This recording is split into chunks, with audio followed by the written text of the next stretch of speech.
Ilhaan Cumar waxay la wadaagtay dadka xiran barteeda Instagram-ka mid kamida wararkeedii ugu weynaa ee muddo laga dhowreeyay habeenkii Arbacada waa in ay guursatay.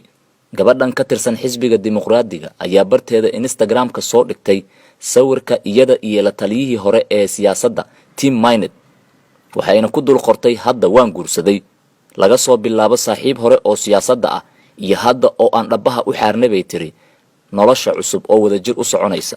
waxayna daba dhigtay mahadcelinta Rabbi ee alxamdulillah.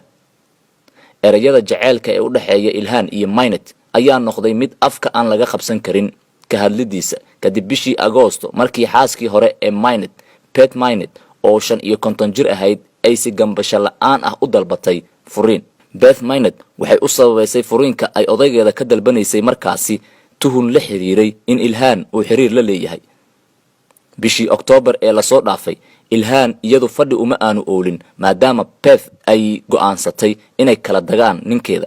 waxayna Ilhaan markiiba ka dalbatay furiin ninkeedii Axmed Xirsi oo ay caruur badan isku. furiinka Ilhaan Cumar iyo Xirsi ayaa la soo gabagabeeyay bishii November sida ay warbaahinta qaar wariyeen. Master Xirsi wuxuu markaa helay gabar kale oo Soomaaliya oo waaba ay saaxiibo ahaayeen, wuuna guursaday 37 maalmood kadib. Tim Maynard haddaba waa kuma ninka gabadheena Soomaaliyeed guursaday. Tim Maynard oo u dhashay dalka Mareykanka ayaa waxaa la sheegay inuu dhashay sanadkii 1981 waxaana ku bartay jaamacadda New York. bartiisa gaarka ah ee xogaha lagu keediyo ee LinkedIn ayuu ku xusay in sanadihii 2001 iyo 2002 uu wax ku bartay Koonfur Afrika.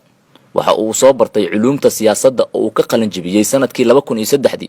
wixii intaa ka dambeeyayna waxa uu la soo shaqeeyay hay'ad la yiraahdo Alliance for Justice kahor inta uusan ku biirin shirkadda E Street Group.